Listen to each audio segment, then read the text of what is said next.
তো hello guys, আজকে কাজ হয়নি তো ভাবলাম আজকে একটু গঙ্গায় যাব মাছ ধরতে। তারপর বেরিয়ে পড়লাম আমি আর দাদা বাইকটা নিয়ে।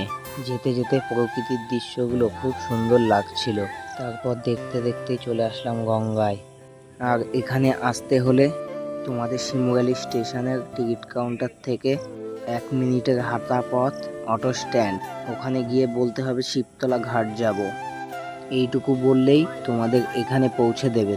তারপর জাল মারতে মারতে হাত ব্যথা হয়ে গেছিল। তারপর দাদাকে বললাম তুই কিছুক্ষণ জাল মার, তারপর না হয় বাড়ি চলে যাব। কিন্তু মাছ হচ্ছিল না, তাই বললাম চ দাদা বাড়ি চ, আর ধরতে হবে না। তারপর বাড়ি চলে আসলাম। তারপর স্নান খাওয়া সেরে একটা গভীর ঘুম দিয়ে নিলাম। তারপর ঘুম থেকে উঠে চলে আসলাম মাঠে। তারপর চলে গেলাম কাকির দোকানে চা খেতে। ভাই তো খুব খুশি, ওর ভিডিও বানাচ্ছিলাম বলে। আজকের মতো এটুকুই, আবার দেখা হচ্ছে কালকে।